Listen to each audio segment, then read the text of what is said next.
it got me thinking about this guy. Well, it got me thinking about government owning like fake airlines or even owning planes that were actual corporation, like real corporations, and owning like dummy airplanes. And it started making me think about a guy named Roger Moore in the OKC bombing, Okay. who well, I started getting down into the OKC stuff again, and I found that Timothy McVeigh is actually one of the least interesting people of this whole situation.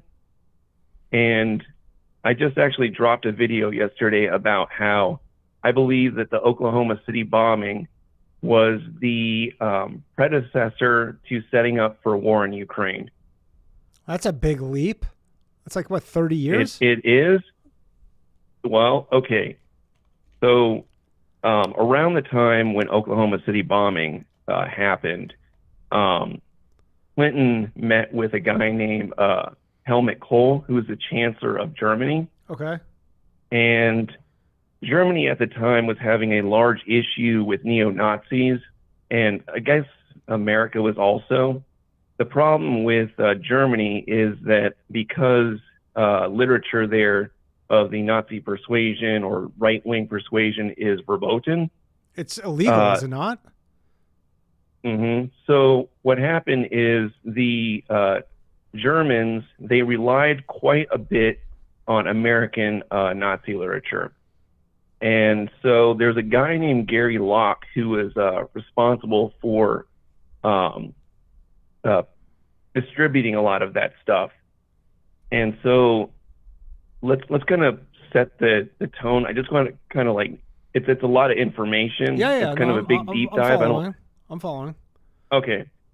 So in 1990, Helmut Kohl promised God damn it, Gorbachev, that NATO would not expand any further east.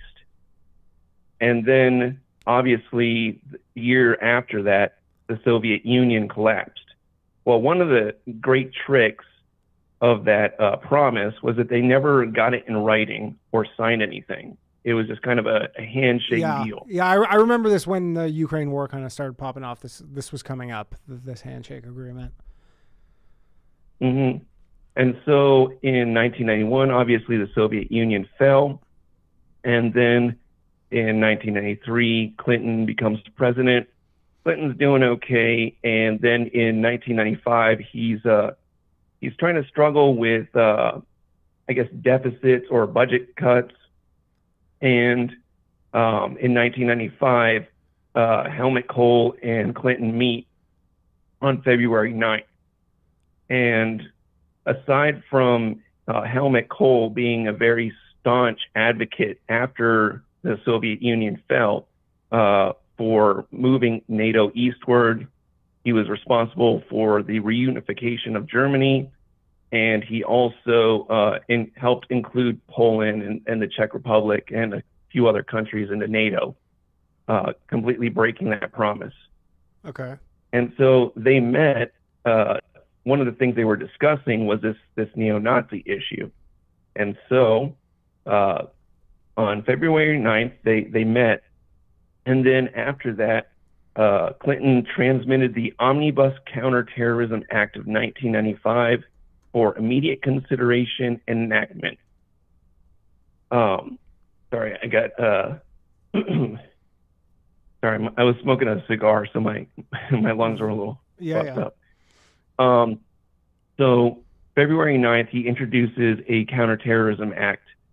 And then in April, well, actually in March, the guy, Gary Locke, gets arrested in Denmark for distributing that Nazi propaganda. He Mm-hmm. was a main distributor of that. And then in April 19th, obviously, let me pull that up. But obviously, April 19th was a very big date. That was the date of the Oklahoma City bombing. Okay. And at the time, it was Clinton was struggling for, like, he lost the Senate and the Congress, and he was struggling to towards the midterms. And so that really like unified the country and helped him quite a bit, basically becoming like the mourner in chief. Mm-hmm. And so then in uh, May 3rd, Clinton, he actually transmitted the Anti-Terrorism Amendments Act of 1995. And then in May 4th, he met with the American Jewish Committee, who is a Jewish community committee that's very big on the anti-communism stuff. Okay.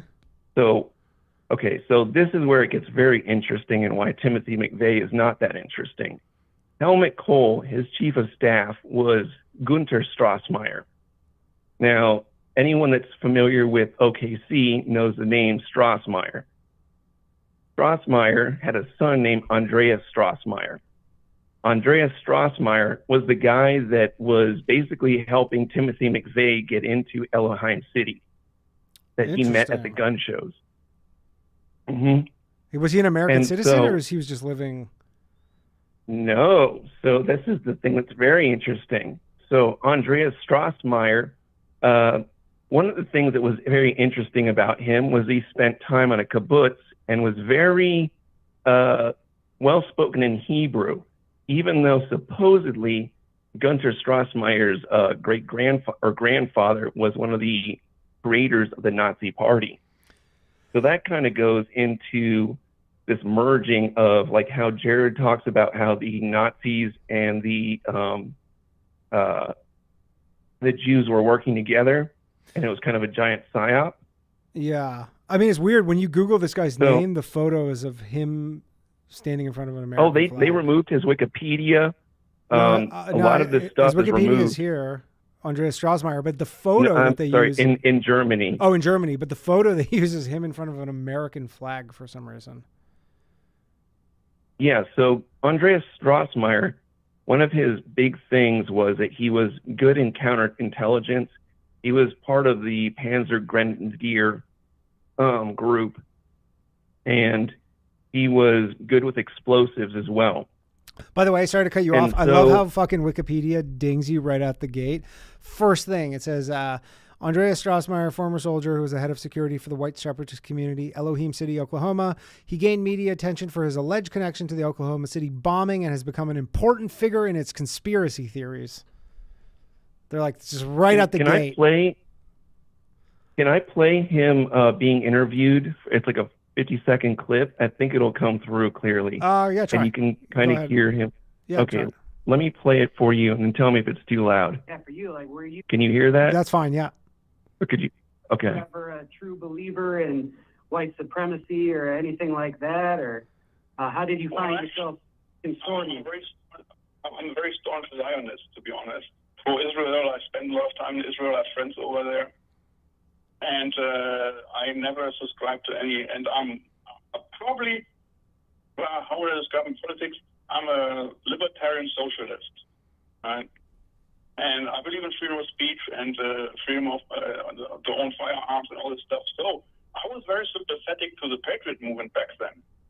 And I'm also very critical to the government when the government becomes oppressive. And like with people, like, let's say, even people's extreme views, I don't agree with. I don't agree when the government comes after them, locks them up, or shoots them or stuff like this. That's exactly what happened at Ruby Ridge and Waco.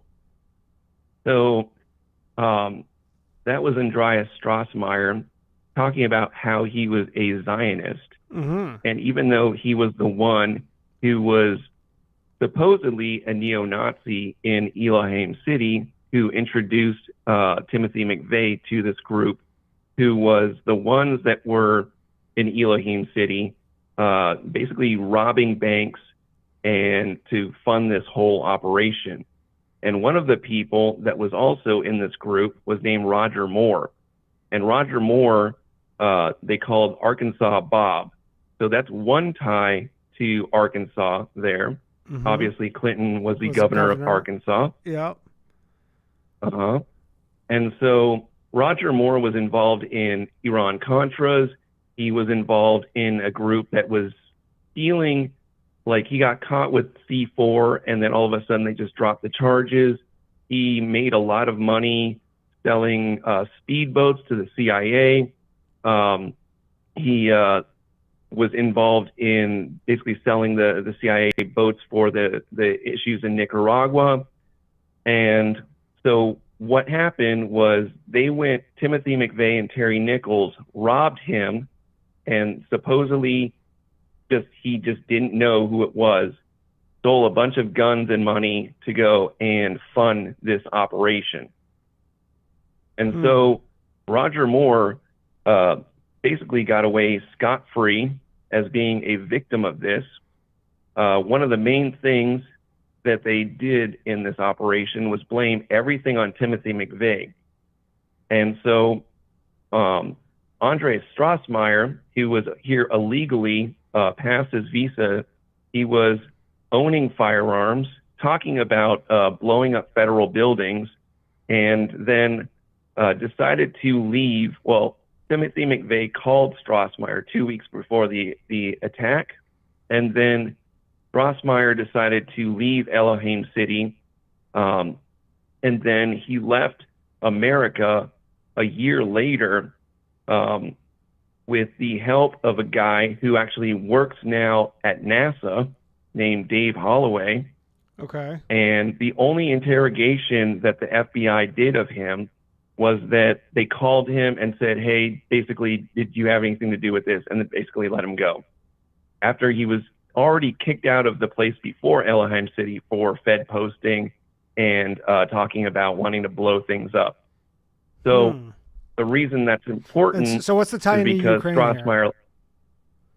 Okay, so Strassmeyer and all these groups, what they had to do was destroy any of these white nationalist movements early on, because you'll see that a lot of Jewish involvement is involved in like the AFD or with Tommy Robinson's group.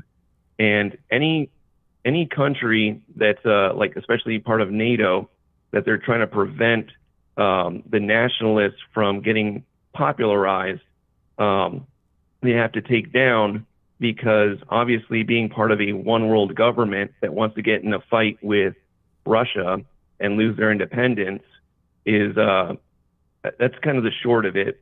But they have to get rid of the white nationalist movement or any nationalist movement. So like Tommy Robinson is a staunch Zionist. There's pictures of him Thomas wearing Russo IDF is not and Mossad.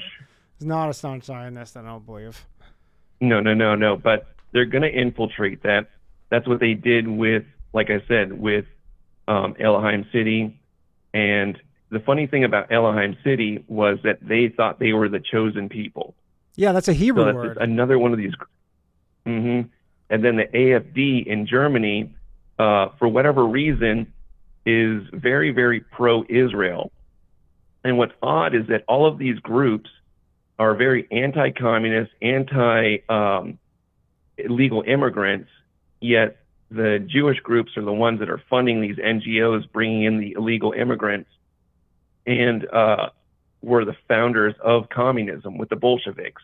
And that's why I said on May 4th, after all this went down, when Clinton delivered an address to the American Jewish Committee, I looked at their Wikipedia, and they're one of the very few Jewish groups that are very anti-communist. And also Helmut Kohl was a very, very like anti-communist guy, but they have all these ties to Israel. All it's right, a real. Yeah, it's. I'll let people. So people can go check. Do you have a video on this on your channel? Let's save some. Let's save some stuff for people to go watch on your channel. Go over to Dylan Farnham 1488. Is that still the channel name? Yep. Okay. Yep. All right, Dylan. Good talking to you, buddy.